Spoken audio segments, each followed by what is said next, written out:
Guys, what's up? It is Doug at Spooky Villages here, and welcome to another edition of Spooky Villages. And before I get into today's review, which is not of a building, not of a figurine, not of a table accent, or even an accessory, it's a facade.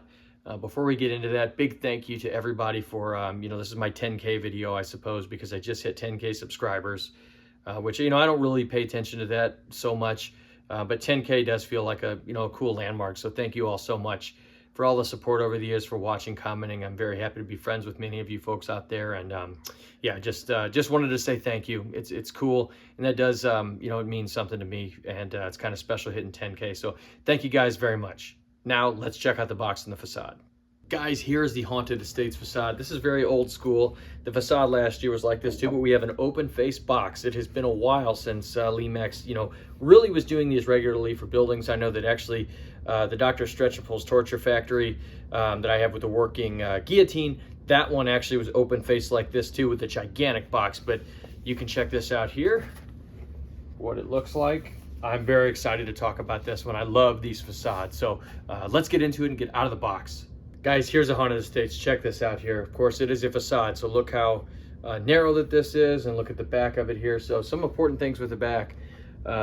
You have these here as spacers. If you want to, like right here, you would hang it from the wall, something like that. And these are like spacers right here on the bottom of it. Now, I think for the facades, it really makes sense to be running batteries, just because you're not going to have that power supply always near you.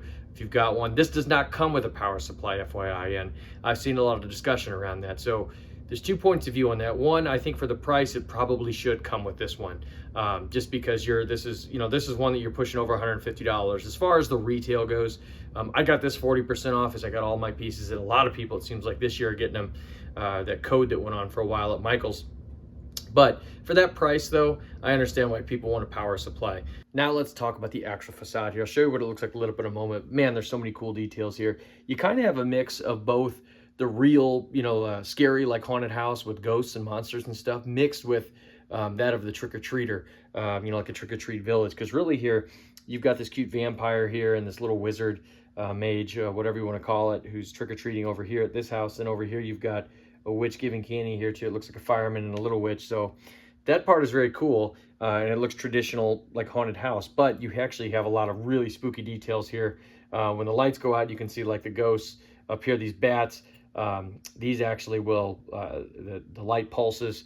This pumpkin over here pulses. So a part of it looks like really like good decor, like you'd see at a house that's crazy lit up, but some of it does look legit haunted. You also have like a monster arm sticking out over here. There's so many cool little details. Let's show you what it looks like lit up. It looks beautiful lit up. Man, they did a great job with the, mixing those colors. Lots of good oranges, reds, purples. It just looks extremely Halloweenish. You also have some internal scenes here. The witch, the house over there with the witch on the front and the cauldron, that actually has like a bird cage and some pictures on the wall. The vampire inside has a grandfather clock and also like a portrait on the inside. It's cool to see those little scenes inside. It seems like they're doing more and more of those. Details here really kind of are the name of the game, because the paint jobs on them are both quite nice. Just FYI on mine, I did have to rub off like some kind of a white residue. I don't know if that's a mold release, or I don't know if that's from, being in the packaging and everything. But it was like a little bit of a dust, so I wiped it off. And when I was shooting the video here, and it was totally, fine. But the finish on these looks very good. Lemax is doing that like copper style paint that they've been doing, that I think they do a very, very good job of. I think it's a really nice little, kind of a finishing touch. So it is a facade, and you can use it for various things, or you can use it on like a fireplace, especially if you put it with the other Lemax Spooky Town facade from last year, the Raven Hill. And then you can also put it in like and this is actually my favorite thing to see, is when people put it inside of a Halloween wreath. I think it looks very good that way. So the whole thing of this, though, again, it's like a trick-or-treat village, or at least a trick-or-treat scene that's all just kind of right there encapsulated. And you put this one next to last year's, the Raven Hill, and you've got kind of a township next to it, the actual neighborhood like this. I think it works very well together. I'm hoping that Lemax keeps doing this. They really should do one of these every year because this one looks amazing. I don't really classify this as a building. Last year, I didn't put it in my top 5 countdown, the one from last year. I put it as an honorable mention. This one will go as an honorable mention too because it's one of the coolest releases of the year, but it's not technically a building. Now, you could use this in a display. You could use this, especially now that there's two Spooky Town facades.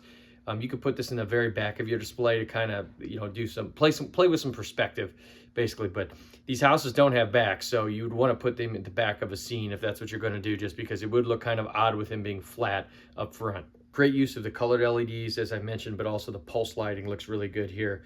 So there is no sound here. There's also no actual animation, so you don't have to worry about anything, breaking or anything like that, especially if you're going to put this I don't know, outside or somewhere else, if you're going to put it around, a wreath. I wouldn't recommend putting this outside probably, though, if you're going to put a wreath like on your door or something, but inside on a mantle, I think this, it looks great on the wall if you're going to put it up there.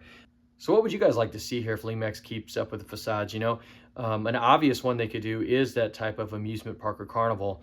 But if you wanted to see them doing something else, they've really just started doing these facades in Spooky Town. There's only 2, whereas the Christmas ones, there's a bunch of them. So they really could go a bunch of places with this as far as theming goes. I just hope they keep these up and keep doing them every year. So that's the Haunted Estates, guys. Let me know what you think here below. Love this facade. It's very, very cool. And, it's crazy here. I've been going through a bunch of these buildings this year, and I'm almost at the end because what I'm going to do here for the next one here, we're going to actually take a trip to the pumpkin patch. Very excited to talk about this one. It's one of my most anticipated pieces for the year.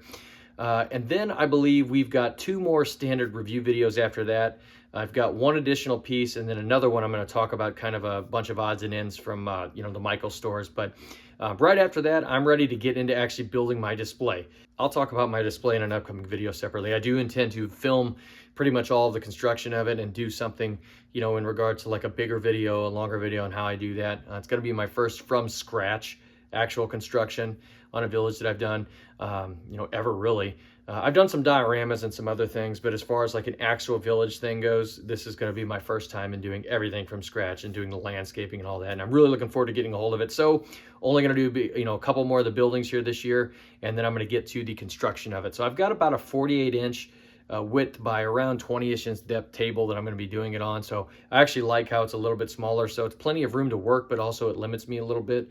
And I do tend to like those smaller displays because it makes it easier for the to really get lost in the details of it or get involved in the details of the piece. At least that's what I think, if that makes sense to you guys out there. So anyways, guys, I'm looking forward to talking to you guys here very soon with another review. There's no lights and sound on this, so that's the review. So thank you as always for watching. Thank to my Patreon subscribers. Thank you guys. And I'm mentioning this at the very end because I forgot before, but thank you so much for 10K subscribers. I just hit 10K, and I don't know what to say about that. It's crazy from starting this a few years ago. How much it's grown, and I really do appreciate it. So thank you guys very much. Thank you guys so much for watching, and I'll see you soon.